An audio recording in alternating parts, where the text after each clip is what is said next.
Hey guys, Michael the DC Multiverse Collector here, excited to be bringing you this review of the McFarlane DC Multiverse Collector Edition Ragman. Now first off the bat, big thank you to McFarlane Toys and Head Start Toys for providing me with this figure sample for review. Now, when I'm not getting figures for review, I always buy from local independent Aussie retailers. There are so many good ones. My preferred one is Green Rock Comics. Free shipping over $100, fast shipping, great range. There's literally nothing to lose, give them a shot. Anyway, Ragman, really interesting figure, part of the collector edition line obviously, and they're using this collector edition line I think to give us some really deep cuts lately. Now this figure Ragman is part of a wave that includes Clock King and Agent Liberty, as well as Red Hood. Now Agent Liberty, Clock King, Ragman, they are all deep cuts and I really love that. I love that McFarlane is going in deep into that DC universe, deep into the bench, and bringing us figures that we don't often get or have never had before. So that's really exciting. And right off the bat, looking at this guy through the window of the packaging, he looks really interesting. There's a lot going on here. Not a lot in terms of accessories from what I can see. We have the dreaded boring card stand, but we do get some effects it looks like, and there's obviously a cloth wired cape in there. So there's a bit to unpack. I can't wait to unbox him. And on the side of the box, you can see it's Ragman from the Shadow Pact storyline, which I am not familiar with. He's number 19 in the collector edition wave. We can see on the back there's this awesome art of Ragman, which really sells us on the concept of this hero cloaked in rags, and his cape is sort of filled with the souls of other characters, you know, giving him strength, and it's just a really cool design and a great image. So before I unbox this guy and see how cool he really is, I'm just going to ask you, if you're not subscribed to the channel, how come? Can you please subscribe? It'd really do me a solid and it gets my videos out there to a wider audience. And if you happen to like this video at the end of it, why not hit the like button? That also surfaces the video in the YouTube algorithm so more people will see it, and that's really helpful to me, so I'd appreciate it. Now, anyway, enough banter, let's get the box open and check out Ragman. So here is everything we get out of the box, and I've got to say my first impression is that there's not a whole lot in there for the collector edition price point, which is a little bit higher than the regular price point, as we all know by now. Basically what we get is the dreaded card stand, which just takes up a lot of room in the box and serves no purpose. They appear to be phasing these out. That's the rumor I've heard. Connor Kent, the collector edition figure that I reviewed recently on the channel, doesn't come with one of these, and I've seen some of the upcoming figures, I think at San Diego Comic-Con in the collector edition line, not include these. So there is hope that we are going to ditch these soon and get more accessories in the box. So that's a good thing. Let's hope it happens. We also get the collector card, which always looks really nice on these collector editions with the silver foil writing down the side. And on the back, we can read the data file for Ragman, Rory Reagan, really interesting character that I knew very little about. Looked him up on Wikipedia earlier to sort of brush up my knowledge for this review, and he's got a really interesting backstory that you can pause and read there if you like. Now the only other accessory, the real accessory we get, are these two effects pieces that presumably go on his arms. I mean, these look unique. I don't think I've seen these in the line before. They are sculpted quite nice. I like the translucent plastic. Presumably they're meant to be some sort of soul power or energy, but I've got to say, I've never liked these effects pieces that go over the arms. I always find them fiddly. They don't look that great when posed, and I just don't have a lot of time or use for them. It's good that they're there, but I would have rathered literally anything else, like an alternate pair of hands, ideally, would have been the best. Everyone likes hands, allows for more display options. This is just a little bit ho-hum, but you know, it's better than nothing. Oh, and of course, how could I forget the standard DC Multiverse display stand. This is the collector edition version with that lovely silver DC logo stamped on there. Always good to get, but not that interesting. We do not get a flight stand or anything else. I think that would have been nice for a figure like this, but it's obviously not essential. He's not a flying figure, so there you have it. And then other than that, we get Ragman. Now, it's a pretty weak offering in terms of accessories, and for that collector edition price point. I don't want to bang on about this too much, but certainly, you know, when you compare it to some of the other collector edition figures that we've had recently that are just loaded with accessories, one of the prime examples being the classic Wonder Woman. We've also had some others like Connor Kent, as I mentioned, came with so many different things in the box: alternate heads, alternate hands, you know, flight stand. There's just so much going on there. And here we kind of just get the card stand, the display stand, a couple of weak effects pieces, and a figure. What's going on here? It's really hard to know. I think what's happening here is that in many of these cases, the collector edition figures are either giving us more accessories in the box to justify the price, or in the case of something like Ragman, what McFarlane is really doing is using the inflated price tag to justify producing and distributing figures like Ragman that aren't going to fly off the shelves. These are not, you know, big name characters that are going to just fly off the Walmart shelves. These are figures designed for the collector, that the collector is going to want. So the hardcore among us, the DC fans, the toy fans, are going to want to get a figure like Ragman, a deep cut, not well known, and to that end, we're going to pay a little bit more to sort of justify his existence, because if he was just mass produced like any other regular figure, the budget wouldn't work out. I don't know if that's true, and I don't know if it's accurate or fair, but that's what I suspect is happening here with a figure like Ragman that's just not coming with much. That doesn't stop McFarlane from giving us, for example, some alternate gesture hands as well, just to make us feel like we're getting that little bit more for the money. This is, you know, a really nice looking figure. I'm going to say it right off the bat. I like the look of this guy. He does come on that standard John Kent body buck, which we've seen 47,000 times. There's nothing that interesting about it. It's very bland, very basic, very thin. I think it does fit Ragman pretty well. I've seen some comic depictions of him that are maybe a little bit more heroic in stature, a bit broader chest, but certainly this is not a bad buck to use. And of course, you know, the main selling point of this figure, I think, is that beautiful cloth cape. Now, as we all know, we've seen a lot of cloth capes in the line recently. Some are brilliant, like Cassandra Cain or First Appearance Batman, and some are really not good.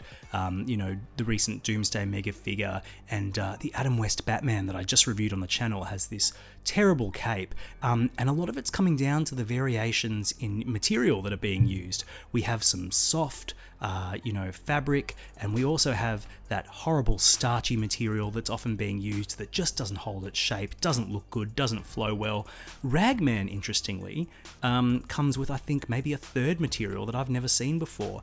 This is a very, very soft fabric. It's got a little bit of a plasticky sheen to it, but it's not as starchy, and it's not as like soft fabric as something like Cassandra Cain. This feels like a third material, and it works really, really nicely. As you can see, it's got all those beautiful tears in it to give it a lot of texture. I think that's executed really, really well. It's also got the wires here on the side that allow you to pose, and I think, unlike some of those starchy capes, these wires are strong enough to support this fabric, so you can actually get something going.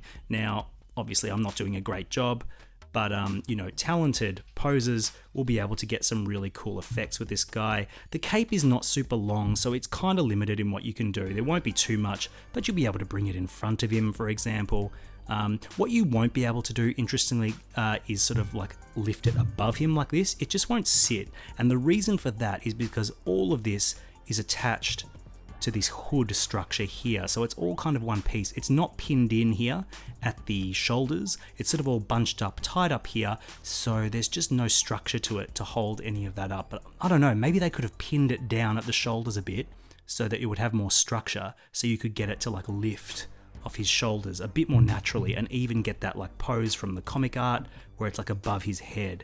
Anyway, I think overall, like it's quite nice. I'm not really complaining. I do like the material they've picked. I like the color. I like the tears in it. I like the wires. It's very cool, and I like the way that the hood is fabric. I think that's really nice and quite novel. I can't think of any other characters in DC Multiverse or Marvel Legends that have a cloth hood. I don't think it's been done. You can just pop the hood off, and it's very natural. I like that a lot, and it sits really nicely on the figure, much nicer than some sculpted hoods. Just the way it sits is very natural. You can like pull it down over his eyes, squish it down like that for a different look. You can lift it up. It's really nice. I think they've done a great job. You'll see here it's got all this bunching cord for where it all comes together. I don't know that I love that, and I don't know why that was necessary. It might be a design thing, but why couldn't you have just stitched this up? Maybe if you undo this, like, I actually don't know. If you were to undo this, would it all just come apart? I don't know. I'm not game to find out. But what it does leave us with is like a bit of unnecessary like baggage around the figure there.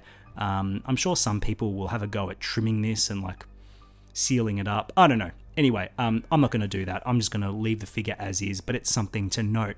In terms of the figure itself, I think what really stands out here is the quality of the paint job. It's pretty good. First off, I like the color green that they've cast the figure in. The plastic it seems appropriate for Ragman. It's this muted green, which is quite good. And then they have just applied these topographical paint swatches to emulate the look of Rags. And I think they've done a reasonable job. Like, wood sculpted Rags with stitches look better? Probably, but I think this is a good substitute, you know? I think this works well. You'll see that the paint has been applied deliberately thin, so it looks quite patchy. You can see the green underneath. I think it's quite nice. I think it's quite artful, quite tasteful. They could have gone bolder, maybe. You know, maybe just put a bit more of it here. You'll see there's some patches here where there are just literally no areas of paint, no splotches of paint, and you'll see that on the back he's completely bare, which is a little bit lame because if you pose him with his cape up, you would see all the back here. So that's lame. It does look like there is a wash applied over the plastic, like a black wash, which gives it sort of a grungy look. I like that, but come on, we could have afforded a few paint swatches on the back for a collector's edition figure, in my opinion, and I feel like they could have just gone a little bit harder with the paint overall. But yeah, like, there's not a lot to say. I mean, in terms of the aesthetics of this figure, it's a very simple figure. It is that body buck we've seen, you know, many times. And it's got this really nice hood and cape, which is really nice. And overall, I just think it's a striking design for a character. And so, kind of, I think the basic design here is doing a lot of the heavy lifting. And they kind of nailed the fundamentals. Like, the patchwork look is good, the cloak and hood are good, and the head sculpt looks really nice. Let's come in for a closer look here. You know, very simple, very nice. Tell me, guys, in the comments, is this 3 Jokers Red Hood? Is this just 3 Jokers Red Hood with a repaint? Maybe not. It looks subtly different. I actually think it is different. I think this is a unique head sculpt. Forget I said anything, but you can see what I'm thinking, right? Like, it looks quite similar. But yeah, I really like, I think the hood here is the star of the show. That great little tip there looks excellent. And I just love the way you can pose the wire in the hood over his eyes, or like, you can get so many different looks for him, which is really cool. I love that. Really good for figures with hoods. Good job, McFarlane. Really good job. Let's bring in here, I mean, look, let's have a look at the Jim Gordon Batman figure, which uses the same basic buck. I do think it is quite clever how you can take the same buck and just apply some paint and some extra flourishes and come up with a completely sort of unique looking figure. And this is just a good example of like smart reuse of that John Kent buck in 2 cases. You know, Gordon Batman looks great, really captures what he's meant to be, and Ragman here, and they couldn't be more different despite sharing the same body. So that's really nice. Yeah, that's him. I'm generally impressed. I'm not going to show you how he moves because look, it's the John Kent body. We've seen it a million times. It moves really well. It's a very, you know, posable body, and you can do pretty much anything you want. The diaper here is quite stiff, but you know, no stiffer than normal. You are going to be limited in the head articulation a little bit if the hood is up. If the hood is down, you know, you can spin it around, no problem. And yeah, there are no real surprises. You've seen this before, guys. It's a good body. You'll be able to get some really cool poses. So yeah, Ragman moves really well. It's a good body for it. And he looks really good. But what a cool looking figure, really. Like, what a cool design, I should say, and a figure that really captures what makes that design cool. I think that's the main thing. It's a cool design, replicated really nicely in figure form, with some shortcuts, some compromises, but yeah, really nice. Let's do some comparisons. So the first comparison I want to do is with the Crisis Wave Spectre. Now, this is kind of for obvious reasons. Both of these figures are just using a fairly simple buck and their design consists of a humanoid body with a cape and a hood.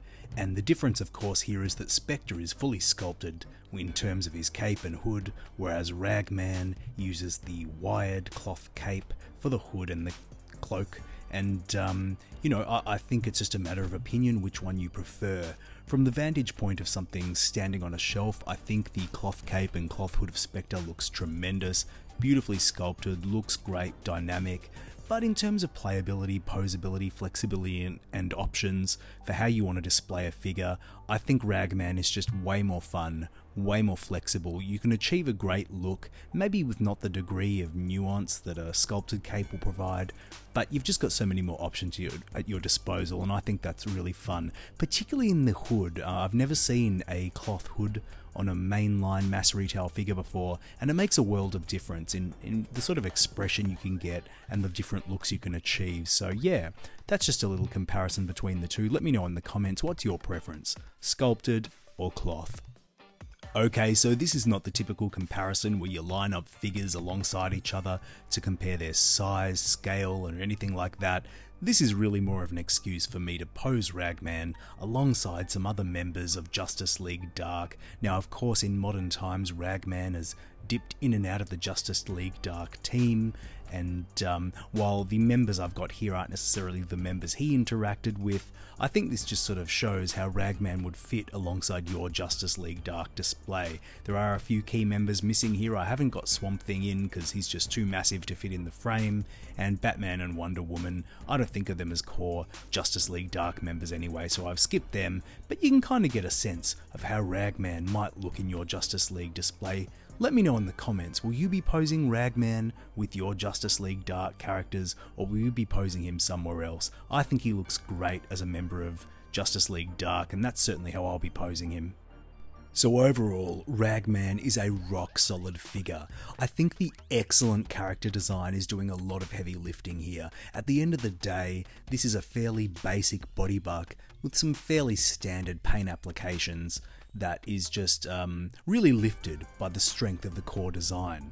I think what else elevates this figure is that cloth cape and cloth hood. While the cape can't do everything you'd really want it to do because of the structure of the whole thing, I think that's more than made up for by the really lovely material they've used, all those excellent tears that really give it a lot of character, and that hood that can be posed in lots of different ways to achieve different looks.